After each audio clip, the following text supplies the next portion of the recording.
Queridos, vamos abrir a palavra de Deus em Atos, capítulo 4.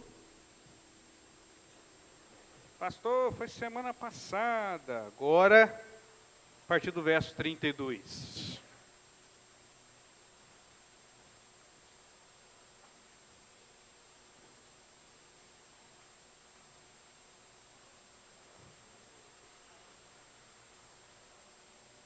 Atos, capítulo 4, a partir do verso 32, a palavra de Deus nos diz assim: Da multidão dos que creram, era um o coração e a alma.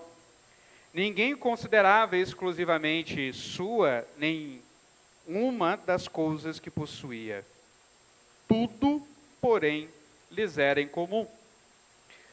Com grande poder, os apóstolos davam testemunho da ressurreição do Senhor Jesus, e em todos eles havia abundante graça, pois nenhum necessitado havia entre eles, porquanto os que possuíam terras ou casas, vendendo-as, traziam os valores correspondentes e depositavam aos pés dos apóstolos. Então, se distribuía a qualquer um à medida que alguém tinha necessidade. Qual tema nós trabalhamos no último mês mesmo? Deu um piripaque aqui. Foi sobre... Eu vou embora. Tchau. Testemunho. Falamos sobre o testemunho cristão. Vimos diretrizes importantes, questões fundamentais para que o nosso testemunho seja correto, devido, de fato reflita o Deus que nos salvou, que nos chamou, a obra de Cristo Jesus. E encerramos o mês falando sobre alguns cuidados, algumas coisas que nós deveríamos prestar atenção, justamente a partir do texto que vem antes desse que nós lemos. Do episódio em que Pedro e João foram chamados perante o Sinédrio, foram presos, na verdade, e tiveram de dar contas de um milagre que havia sido feito por meio deles, a cura de um coxo, que está lá no capítulo 3. Vimos que precisamos tomar alguns cuidados. Vimos que, antes de tudo, nós não podemos nos comprometer com os poderes deste mundo. E a razão de eu ter martelado forte sobre algumas questões, além da forte dor de cabeça que eu sentia no momento, a gente fica mais ranzinza, né? Batido forte em algumas questões, especialmente no que tange ideologias políticas, que nesse tempo de eleições aí que vão se alvoroçando ainda mais, não que tenha esfriado muito após a eleição, a última eleição presidencial, mas já estava quente, continuou quente, vai ficar ainda mais quente pelo jeito. A razão não é que você não tenha uma opinião, não faça uma escolha, e eu não estou aqui para dizer em quem você vai escolher, mas a razão é para que nós compreendamos o limite das coisas, sempre de modo muito claro. E se isso não estiver claro, algumas declarações da Escritura, nós vamos tentar fazer alguns malabarismos para fazer com que ela não diga o que ela está dizendo. Porque nos comprometemos e achamos que a Bíblia está ligando para alguma coisa dessas que nós estamos discutindo. Sendo que ela é muito anterior a tudo isso. Sendo que são verdades muito anteriores a todas essas discussões que nós estamos tendo, que na história da humanidade são extremamente recentes. Pelo menos nas formas que nós temos em nossos dias. Isso é importante você ter em mente, queridos, porque o seu lado deve ser o lado do Evangelho. O seu lado deve ser o lado de Cristo. Repito o que já tenho dito.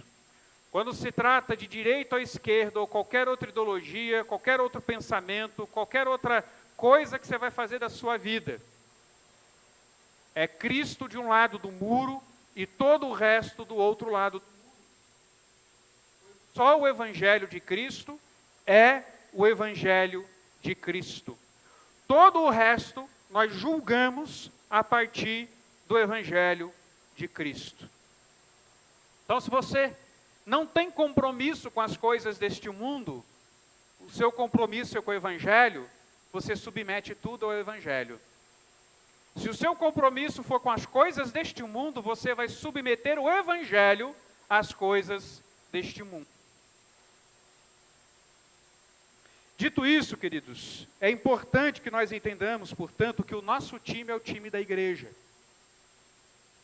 Nós somos crente, nós somos cristãos, nós temos uma visão de mundo que ruma para o fim, que aguarda um final. Nós somos um povo doido, que está esperando Deus voltar, como o homem encarnado que Ele é. Isso para o mundo é loucura. Nós somos um povo doido que gasta o tempo vindo à igreja, que sobre nós não exerce nenhum tipo de exigência, como o seu emprego. Você precisa dele, ou você entende que precisa dele para sustentar as suas contas. E a gente passa por perrengue dentro da igreja, mas continua se reunindo, sendo que você pode simplesmente ir embora. Aliás, quantos já não foram embora de suas igrejas por dificuldades dentro delas? Algumas dessas dificuldades a gente deve realmente dizer a hora de ir embora. Outras, não, vamos insistir. Mas a questão é justamente compreendermos o que é a igreja. A questão é compreendermos justamente que esse é o chamado do Senhor para nós. Que estejamos juntos, reunidos. E esse é um aspecto principal da igreja, que nós devemos compreender a partir desse texto, que nós estamos falando de uma comunidade. Nós estamos falando de pessoas reunidas. E essa é a primeira coisa que você tem que tirar da sua cabeça, que você, sozinho, é a igreja. Por sermos cada um de nós parte do corpo de Cristo, lançou-se algumas décadas atrás a ideia de que você é a igreja. Onde você estiver, a igreja está. Não, não é bem assim. Você é parte da igreja. E onde você está, a igreja está sendo representada. É diferente. Igreja é igreja quando estamos em comunidade, quando o povo está reunido. Você sozinho não é igreja.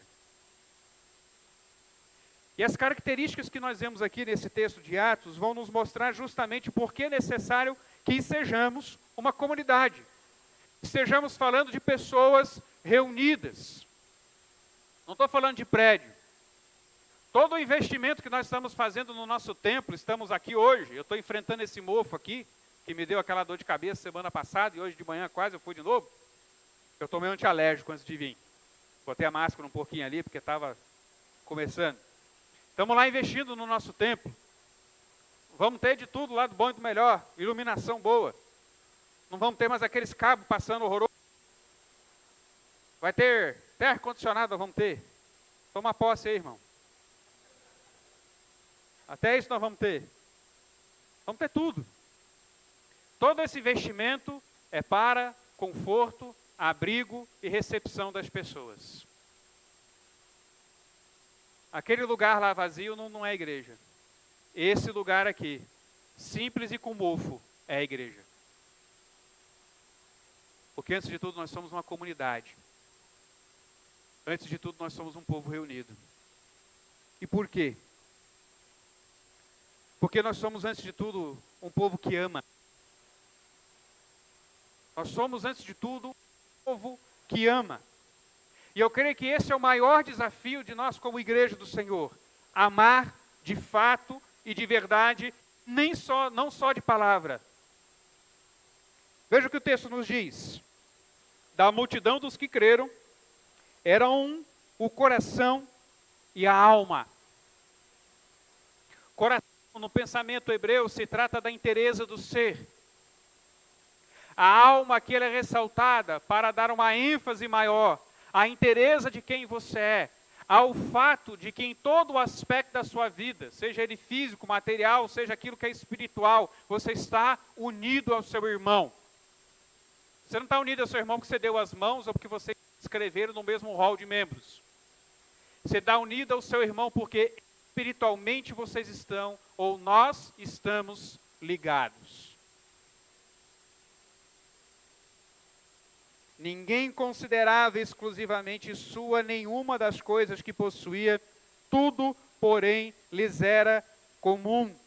Com grande poder os apóstolos, pois nenhum necessitado havia entre eles, porquanto os que possuíam terras ou casas, vendendo-as, traziam os valores correspondentes. Vejam, a necessidade do irmão fazia com que irmãos que tinham condições vendessem os seus bens para atender à necessidade de seus irmãos. Se você está compromissado com as ideologias do mundo, você vai pensar que é o que isso aqui? Seja honesto. Mas a Bíblia está ensinando isso. A Bíblia está ensinando que as necessidades do seu irmão são maiores do que os seus bens e as suas posses. O que me leva a vender o que eu tenho para abençoar o meu irmão? Do que Lucas está falando aqui ao fazer esse registro? O que ele quer que nós entendamos aqui? Que a igreja é um povo que se ama. Que a igreja é um povo que se ama. Não tem como fazer malabarismo para dizer, não era bem assim. Senão fica um negócio meio comunista, meio socialista, meio não sei o quê. Não, querido. A Bíblia nem está nem aí para isso.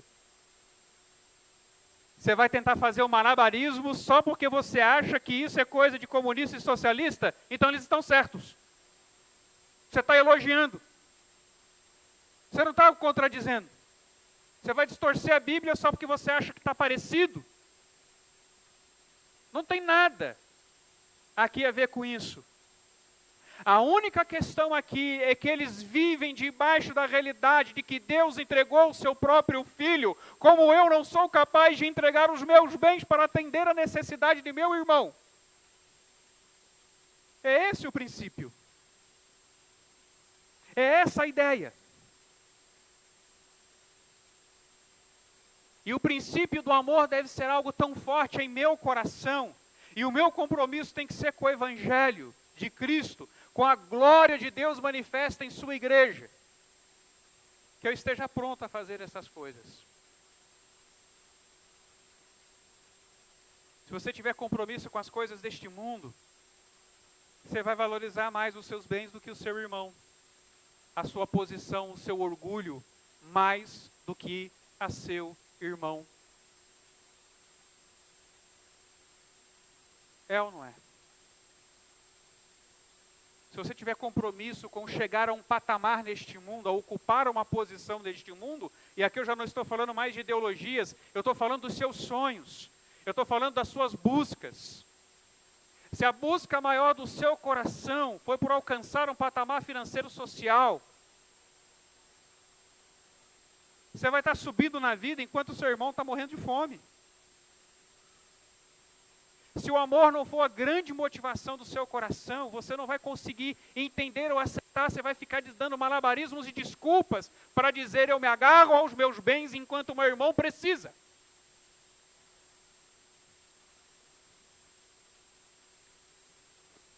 É o amor que nos conduz nisso. E a igreja é essa comunidade de amor. Não tem ideologia aqui por detrás. Só tem um fato histórico de que Deus foi capaz de entregar o seu próprio Filho. Qual importância o resto tem? Qual importância o resto tem? Pergunte-se isso. O que importa o resto? Se o Filho já foi entregue na cruz, o que importa o resto? Ao que eu estou me apegando? Se o Filho de Deus não se apegou ao fato de ser Filho de Deus, ao que eu estou me apegando? A igreja é essa comunidade.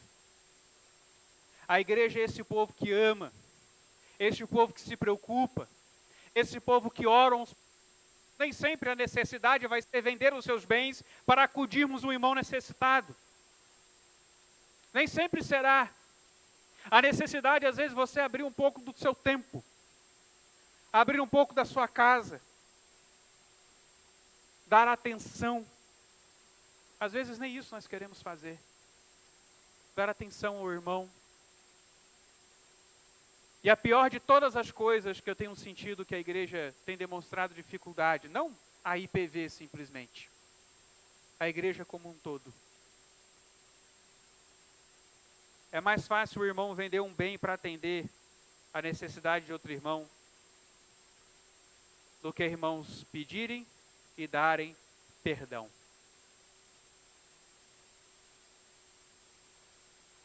O sujeito está sendo mais capaz um dia, vem cá, ou você pede perdão para o irmão, ou você dá o seu carro para ele. Espera aí, toma, aqui a chave, leva, é seu.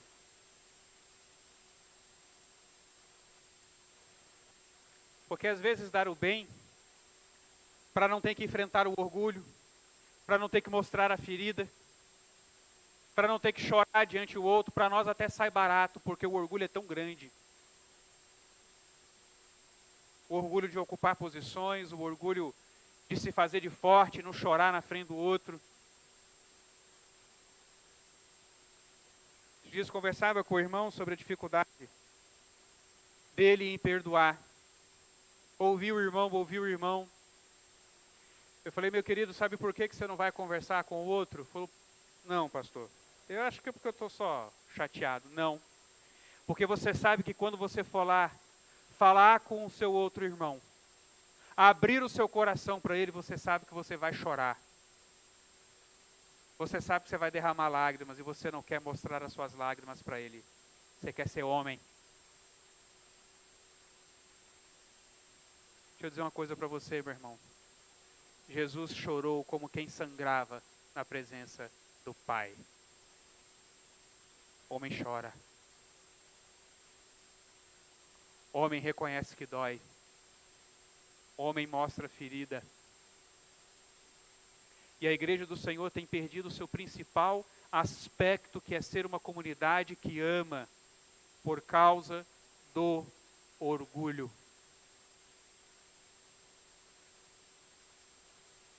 A gente briga com o irmão da igreja e prefere ir embora, ao invés de ir lá e sentar. Meu irmão, você me feriu.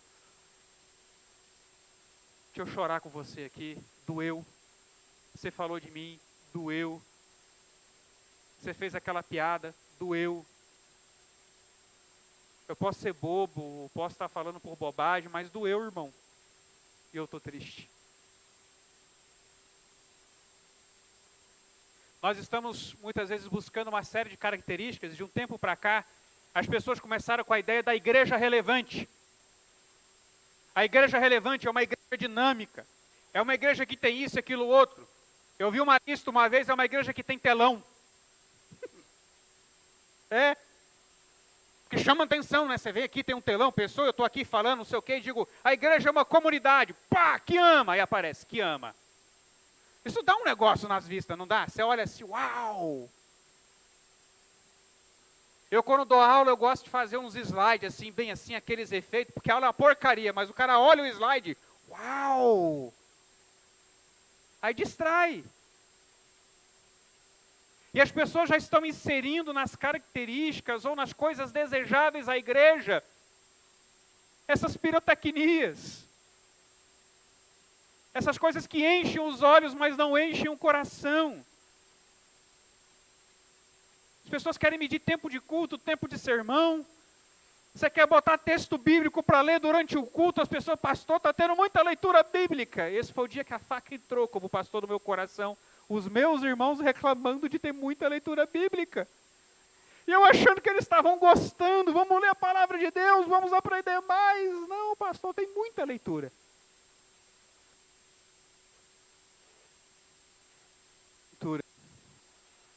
Porque a gente quer ser relevante. Aí como a igreja é relevante, a gente não quer cansar o visitante. O visitante, ele entra na igreja, ele quer um lugar que funciona quase que como um programa. Já viu? Tem uns cultos aí agora, que são duas pessoas conversando. Vão batendo papo sobre o assunto, sobre o tema do sermão, e vão falando sobre aquilo, lê um texto aqui, lê aquilo ali. É o encontro com Fátima Bernardes. É. Porque é dinâmico, porque é legal, porque é interessante. Porque, na verdade, as pessoas não estão ali para cultuar, elas estão ali para serem servidas, elas estão ali para serem entretidas. E a igreja precisa se tornar relevante e entender que o ser humano hoje é assim. E aí é o incrédulo, é o visitante ensinando a igreja a ser igreja. Querida, a igreja, para ser relevante de fato, ela tem de ser o que ela é, o que ela foi feita para ser. E antes de tudo, uma comunidade que ama. Nós lemos aqui no Evangelho de João, Jesus dizendo: como o Pai me amou, também eu vos amei. Permanecei no meu amor. Se guardardes os meus mandamentos, permanecereis no meu amor. Assim como também eu tenho guardado os mandamentos de meu Pai, e no seu amor permaneço. Tenho-vos dito essas coisas para que o meu gozo esteja em vós, e o vosso gozo seja completo. Qual é o gozo da igreja? O que vai trazer alegria para a igreja? Nós estamos buscando programações, coisas diferentes. A gente quer algo que as pessoas venham e digam: nossa, como está bonito, tem enfeite, tem isso, tem aquilo outro. Mas o que Jesus fala para que nós enchamos o nosso coração é o amor. É o amor. Pode não ter enfeite, pode não ter uma programação legal, mas como é bom estar com aquele povo. Como é bom estar com aquela gente. Recebe com um sorriso, recebe com um abraço, olha no teu olho e diz como é bom estar com você. Você quer ser relevante no mundo de entretenimento? Todo mundo tem entretenimento. Todo mundo dá entretenimento. Eu ligo minha TV, eu tenho lá aplicativo Netflix, da Globoplay, tem Amazon Prime, tem o quê? Tem Disney+, Disney Plus, tem de tudo na TV. Tem o YouTube também, se você não quiser assistir nada daqui, se quer assistir alguma outra coisa, vai no YouTube. Você tem um centro de entretenimento, eu tenho um Play 4 em casa. Eu jogo videogame. Boa parte dos meus exemplos são de videogame, porque eu jogo videogame. Espero eu voltar a lutar, para vocês verem se os exemplos não vão ser do tatame de novo. A gente tem tudo isso lá fora. O mundo já oferece isso para a gente. Por que você quer vir para cá e ser entretido? Por que você quer vir para a igreja e sair com a sensação de que foi legal? Antes de tudo, você tem que vir para cá e ter a sensação de que o amor está aqui. O amor está aqui. É você sentir que verdadeiramente o amor de Deus em entregar o seu filho na cruz atingiu o meu irmão de tal modo que esse irmão não consegue fazer outra coisa antes de qualquer outra coisa sobre minha vida que não me amar. Porque é isso que o enche. É isso que o faz estar aqui. Então a igreja, para ser relevante de fato, ela tem que amar, ela não tem que entreter, ela não tem que fazer diferente, ela não tem que entregar um negócio legal. Porque a Disney faz muito melhor do que nós. A Netflix tem coisas muito mais interessantes, se a coisa for entretenimento. Vai no Hopi Hari, cara. Eu duvido você sentir o frio na barriga que você sente lá no brinquedo deles aqui. Duvido. É muito mais legal. Esteja certo disso, meu irmão. Se você se entregar ao mundanismo, se você se entregar à ideia de que você quer ser relevante a este mundo e não ser aquilo que Deus nos uniu para sermos, uma comunidade que ama, deixaremos de ser verdadeiramente relevante. Não caia nessa furada. Ame. Ame. Porque esse é o mandamento do nosso Senhor. É isso que Deus requer de nós. É isso que Jesus requer de seus seguidores. Ele encerra essa parte que nós lemos aí no capítulo 15 de João, dizendo: isso vos mando, que vos ameis uns aos outros. Foi isso que ele mandou a gente fazer. Ele não mandou a gente fazer jantar do Dia dos Namorados. Ele não mandou a gente ficar fazendo programações interessantes, diferentes. Não que a gente não possa fazer essas coisas. Não que a gente não possa, de tal modo, conviver e dizer, vamos fazer algo legal juntos. Podemos. Mas saiba que isso não é a essência da igreja, esse não é o propósito da igreja, não é para isso que estamos aqui. Estamos aqui para nos amar. Para que o mundo possa ver o amor de Deus em nós. Senão o que você vai dar dando por esse mundo, é o que esse mundo já tem. E aí fica a pergunta, se eu já tenho isso aqui fora, para que eu vou aí? Para que eu vou dar 10% do meu salário? Com 1% eu pago uma assinatura de um streaming desse daí e assisto o que eu quiser.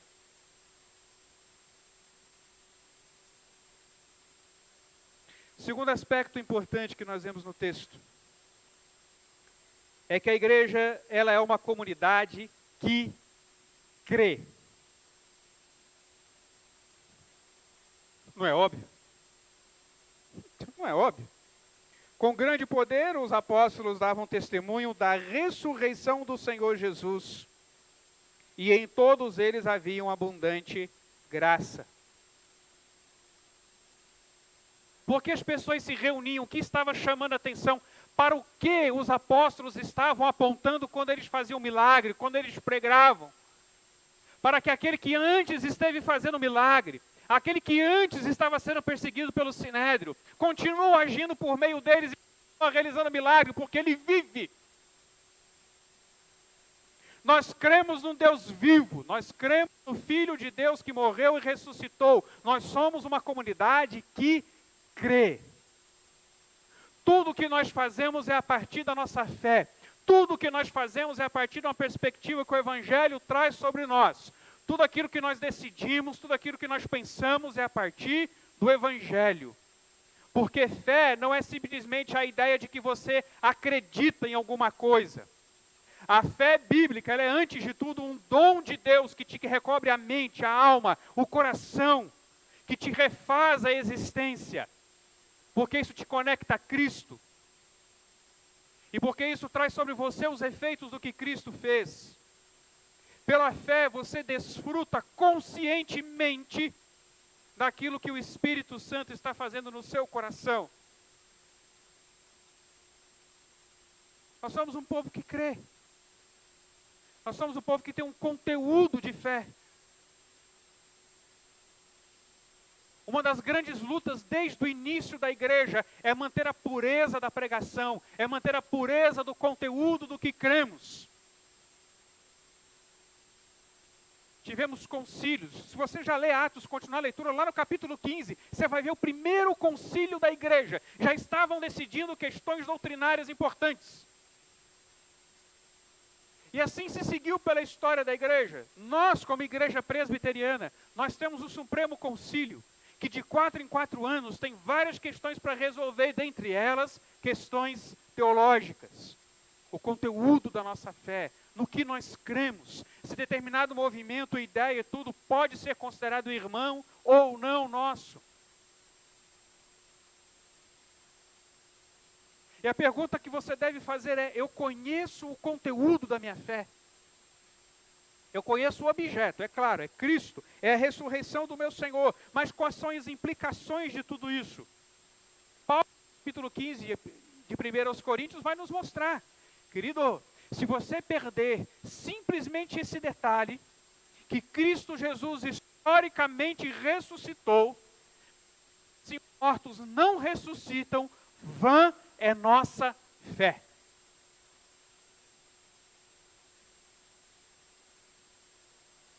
Porque esse é o aspecto mais fundamental da fé cristã, a historicidade da fé. Que nós cremos em fatos, nós cremos em coisas que aconteceram. Se você duvidar da encarnação de Cristo, de que Deus encarnou na pessoa de Jesus, você descrê. Se você não crê nisso, você descrê do sacrifício vicário. Você descrê da redenção, da salvação. O que você está fazendo aqui? Eu sou cristão, mas eu não acho que Jesus era Deus, não, ele era só um homem. Você não é cristão. Eu sou cristão, mas eu não acho que exista trindade. Que, portanto, não foi Deus quem encarnou na pessoa de Jesus, ou Filho de Deus. Você não é cristão. Porque cada uma dessas doutrinas são necessárias e fundamentais para a nossa fé. Cada uma delas vai ter implicações fundamentais para o nosso relacionamento com Deus e para a nossa relevância verdadeira diante deste mundo e para que sejamos a comunidade pela qual Cristo morreu, para que se unisse, para que se tornasse um corpo. Você sabe no que você crê? Você sabe mesmo? Nós não cremos num cara legal que fez coisas bonitinhas e eu quero fazer imitação dele. Sim, Jesus é um cara legal, se a gente pudesse falar nesses termos. Mas necessariamente Jesus é o Filho de Deus encarnado que morreu no meu lugar na cruz. Cuja justiça foi imputada a mim pelo poder do Espírito Santo. Eu creio num Deus que me deu vida quando eu era morto em meus delitos e pecados. Eu creio que eu nasci com uma natureza pecaminosa e que hoje, regenerado em Cristo Jesus, eu vivo a luta contra o pecado e que um dia Jesus vai voltar, Ele vai me purificar de uma vez por todas e não mais serei um pecador. Não porque eu quero ser o santarrão para apontar o dedo para a cara dos outros e dizer eu sou melhor que você, mas porque eu quero um dia finalmente poder ter um relacionamento profundo, verdadeiro, sem os meus pecados me atrapalhando com o meu Senhor. É nisso que eu creio, é isso que eu tanto desejo, e é por isso que por amor eu sou capaz de abrir mão dos meus bens, porque não é isso que eu estou buscando.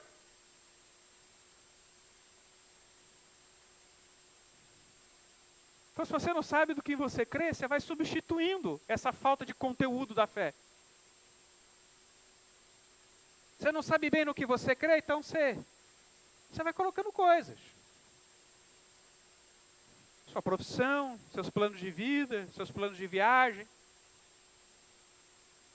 seus planos de leitura, de entretenimento. Você vai colocando coisa no lugar e vai se enchendo dessas coisas.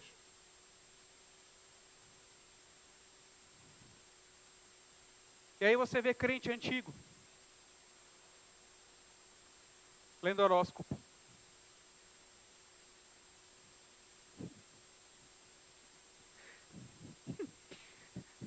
Ouvindo duas irmãs conversando. E eu sabia que elas eram velhas, não era da minha igreja, eu sabia que elas eram velhas de igreja já. Aí aquele dia eu não saí não. Eu não saí, aquele dia disse que não era bom para a geminiana. Não saí, fiquei em casa e recusei. Não fui.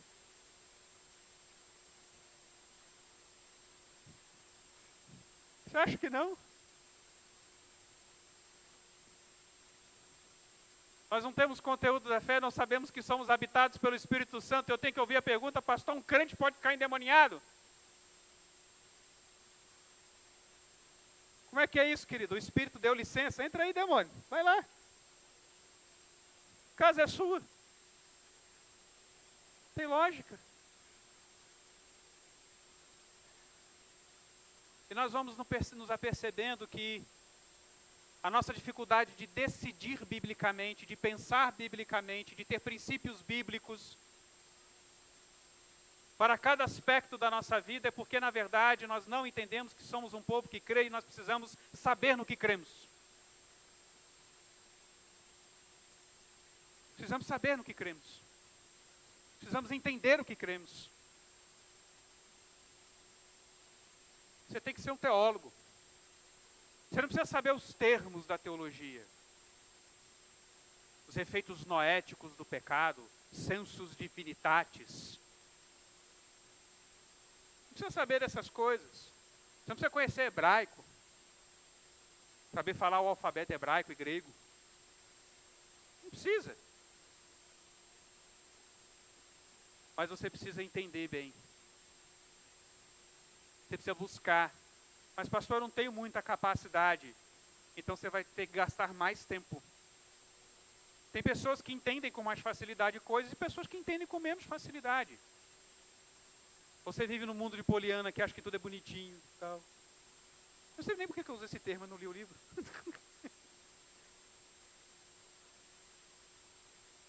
Você acha que é tudo direitinho, você acha que todo mundo é legal. A gente tem que reconhecer as nossas dificuldades e agir conforme elas. Então, se eu tenho dificuldade para entender as coisas, eu insisto mais, eu não desisto. Senão aí que eu não vou entender mesmo. É interessante como a gente insiste em trabalhar, insiste em relacionamentos ruins, insiste em maratonar aquela série horrorosa. Fala a verdade. Quanta série ruim que você, desde o primeiro episódio ao último, você diz, que porcaria. Mas você só queria ver o que ia acontecer. Vai, confessa o seu pecado hoje.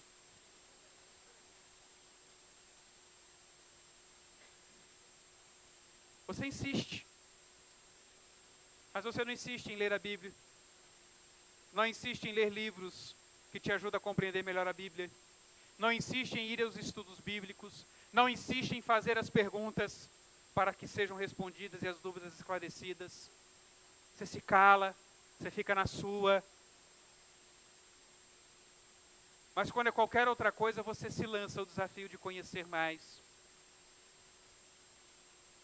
Você precisa reconhecer que, na verdade, seu pecado tomando conta do seu coração, você se inclinando a ídolos e deixando de dar a devida importância ao conteúdo da fé.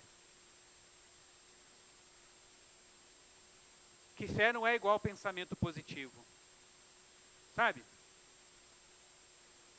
Eu tenho fé em Cristo que vai dar certo. Onde que ele disse que vai dar certo? Como é que você pode ter fé em Cristo que vai dar certo se ele não falou nada sobre isso? Não parou para se perguntar? Essa é uma das coisas mais sem sentido que eu vejo. Meu irmão, vai lá, você vai fazer essa cirurgia, em nome de Jesus vai dar certo. Isso é pensamento positivo. Você pode dizer, em nome de Jesus eu estou pedindo pela sua cirurgia. Tudo bem? Jesus mandou a gente pedir as coisas em nome dele, ao Pai. Mas aí você fazer uma afirmação de que o que ele vai fazer é que dê certo, é que tudo vai bem.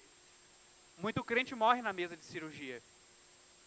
Muito crente abre negócio e vai à falência. Isso acontece com todos nós. Mas é que nós confundimos pensamento positivo com fé. Porque não conhecemos o conteúdo da fé. Buscamos conhecer a vontade de Deus, ou seja, a gente quer que Deus nos fale o futuro. Ai, Senhor, por onde eu devo ir? Para cima ou para baixo, para a direita ou para a esquerda? Eu vou na diagonal? O que eu faço? Me mostra, Senhor. Ele não vai mostrar. O que Ele te mostrou? Sua lei. Os princípios que farão de suas decisões, decisões santas. Você pode santamente abrir um negócio que vai à falência. Mas foi santo.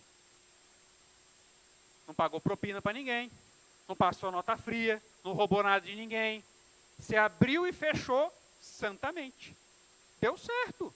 Você não pecou contra o Senhor. Você pode iniciar um relacionamento, começar a conhecer uma pessoa que por fim você olha, não era bem o que eu queria. Deu certo se você fez tudo santamente com essa pessoa. Sabe? Não abriu o embrulho antes da hora.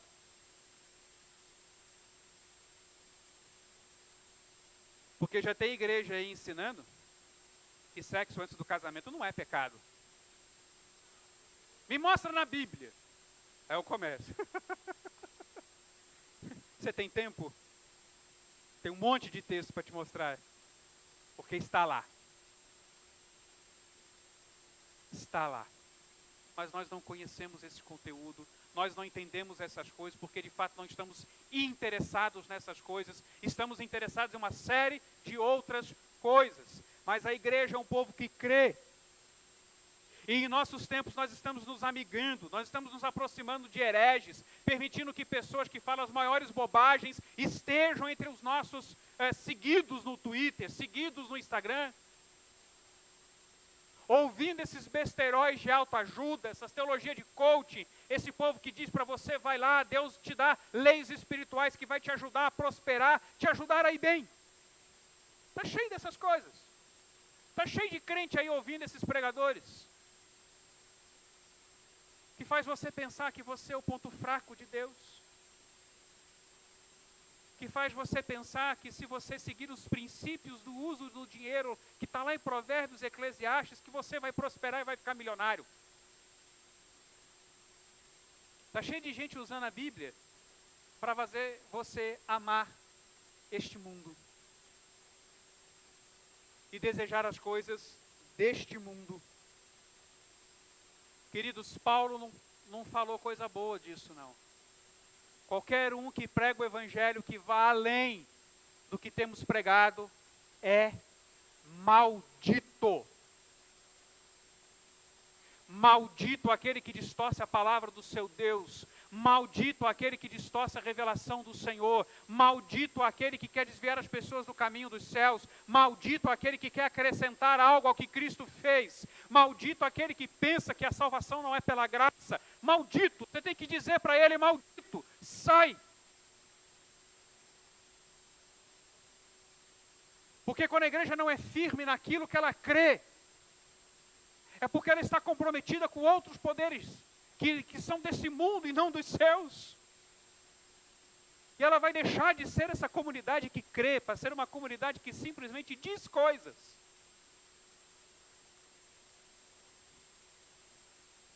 Somos um povo que crê e um povo que se organiza. Voltando para o texto. É interessante que você vê as pessoas vendendo os seus bens e entregando tudo aos apóstolos. Diz aí no verso 35, e depositavam aos pés dos apóstolos, e então se distribuía a qualquer um à medida que alguém tinha necessidade. Isso foi algo que trouxe tanto peso e tão necessário para o dia a dia da igreja, que nós vamos ler lá no capítulo 6, a instituição dos diáconos. Um serviço de diaconia dentro da igreja. Pessoas que foram deixar os apóstolos cuidarem da palavra e da oração, os presbíteros da palavra e da oração, enquanto você teria outras pessoas responsáveis por cuidar das necessidades físicas. Para que toda a vida da igreja pudesse ser suprida, dirigida e vivida. A igreja é um organismo que se organiza. Sabe por que chama organismo? É por organização. Já parou para pensar nisso? O organismo ele precisa estar em todas as peças funcionando. Se uma organela de suas células não funcionar direito, a sua célula morre. Se não houver a síntese proteica lá na mitocôndria, acertei? Se não ocorrer essa síntese proteica lá, a sua célula morre. Se a parede celular for rompida e se vazar toda, vai vazar tudo, vai desorganizar tudo. Por isso que é organismo, porque as coisas se organizam, elas se conectam, de modo que uma coisa vai sustentar a outra, uma coisa vai cooperar com a outra. E como tem gente querendo tirar esse aspecto institucional da igreja, não é institucional o CNPJ que nós somos obrigados a ter pelas questões legais do nosso país, mas é institucional no sentido de entender que existem hierarquias na vida da igreja. Existem pessoas que presidem, existem pessoas que fazem determinadas coisas, que exercem determinados cargos. Existem aquelas pessoas que simplesmente prestam serviço e pessoas que são ordenadas a este serviço. Paulo disse a Tito que o deixou em Creta com o objetivo de estabelecer presbíteros ali, de organizar aquela igreja, de trazer uma liderança sobre a vida da igreja. E também diáconos. A igreja se organiza. Não é uma comunidade ao Deus dará, não é uma comunidade anárquica, não é uma comunidade onde cada um faz o que quer. Aliás, Israel, quando foi fazer cada um o que queria, no tempo dos juízes, a coisa não foi muito bem.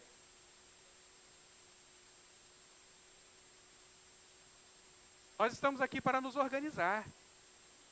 Precisamos compreender o lugar das coisas, a vez das coisas. Somos uma instituição. Pessoas que têm leis e regras para funcionarem. Como Paulo instruindo Tito, dizendo, olha, o presbítero ele tem que ser assim, conectando a organização conectando o corpo que se forma, que se institucionaliza, com os seus princípios. Temos que nos organizar. Temos que compreender o nosso papel e nosso lugar nesse corpo e trabalharmos, agirmos, termos um amor operoso, uma fé que dá testemunho para esse mundo. E a organização ajuda nesse sentido. Algum irmão está preocupado no andamento da obra? Algum irmão está meio assim, acho que aquela obra lá está meio desandando. Eu vou lá botar ordem naquele negócio. Algum aí? Ufa, ainda bem, não descobriram. Brincadeira. Ninguém está preocupado. Nós elegemos liderança. Nós temos pessoas cuidando disso. Temos pessoas organizando, colocando cada coisa no seu lugar, comprando o que é necessário. Porque estamos organizados.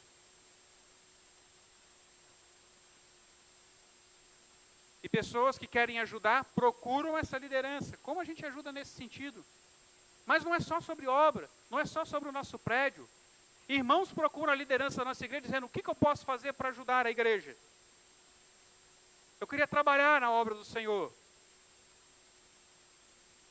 E eu tenho dito que uma das coisas mais sonegadas na vida da igreja é a visitação. Visitação. Nós temos irmãos solitários, viúvos, viúvas, ficaram solteiros a vida inteira, doentes, que às vezes até são casados, têm família e tudo, mas sentem falta dos irmãos.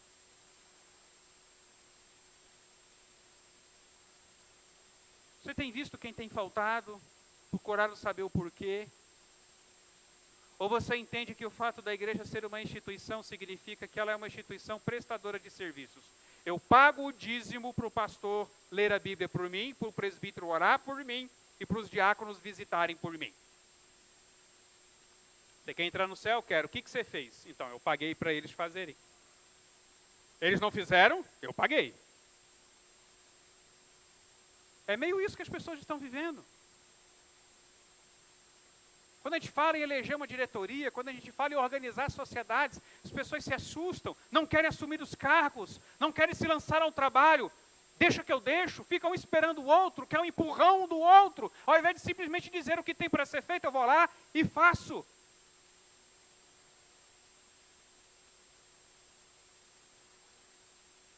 Outro dia eu estava fazendo algo na igreja, o irmão: pastor, mas isso não é trabalho de pastor. Não, mas eu sou crente. Isso aqui é a igreja dos crentes, precisa ser feito, eu vou fazer. Tem ninguém para fazer, eu vou fazer. Pastor, parece que você está centralizando as coisas em você. Não, meu irmão, as coisas precisam ser feitas. Eu estou aqui, eu vou fazer.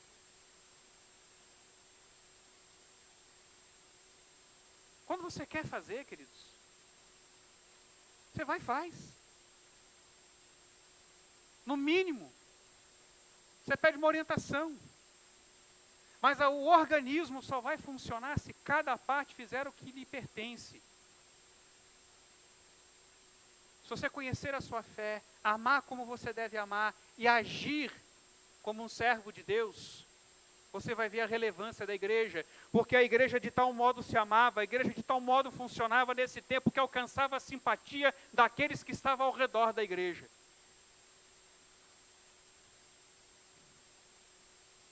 Nós somos uma comunidade, irmãos, bem organizada. Igrejas históricas, como a presbiteriana, são igrejas que inclusive se preocupam com mínimos detalhes de sua administração, de que as coisas sejam feitas com lisura. Às vezes os irmãos reclamam: pastor, é muito burocrático. Não é burocrático, meu irmão. É que a nossa forma de ser não é centralizadora. Então eu não mando na igreja, eu preciso levar isso ao conhecimento do conselho e saber o que o conselho decide. Isso pode tomar um tempo? Pode tomar, mas muita besteira eu deixei de fazer porque eu ouvi o meu conselho. E o meu conselho me falou: pastor, o senhor pensou nisso aqui? Não. É verdade. Quantas vezes? Quantas vezes eu posso ser teólogo, ter mestrados, ter lido livros, ter biblioteca, ter tudo isso, mas os meus irmãos têm experiência, também têm o mesmo espírito. Então não, queridos, não é burocrático. É o reconhecimento de que precisamos cooperar uns com os outros e de que é melhor não decidir sozinho certas coisas. Então, só um pouquinho de paciência. Logo eu trago a resposta. Organização. Interesse de que as coisas funcionem e que não seja centralizado. Logo, logo os irmãos vão ver como o templo vai ficar bonito. E eu posso dizer, esse foi o trabalho da liderança da igreja. Não foi o meu trabalho. Foi o trabalho do presbítero Josué. O conselho participou disso. Outros irmãos dedicaram, se prontificaram. E assim todo o serviço da igreja. Porque somos uma comunidade que se organiza. Nós somos uma comunidade que reconhece tarefas e a necessidade delas. Qual é a sua tarefa? Qual é o seu papel nessa comunidade? Eu quero que hoje nós tomemos a ceia do Senhor. Eu quero que hoje nós participemos desta mesa. Nos perguntando que tipo de comunidade nós somos. Se você tem alguma amargura no seu coração, que você se pergunte se essa amargura reflete o amor que essa comunidade deve refletir. Que se você tem tido desprezo pela obra de Deus e cuidado só da tua vida, e sempre reclamado dos outros, mas deixado de fazer o que você deve fazer, que você pense nisso nesse momento. Porque essa comunidade que ama, essa comunidade que crê e que se organiza, antes de tudo é uma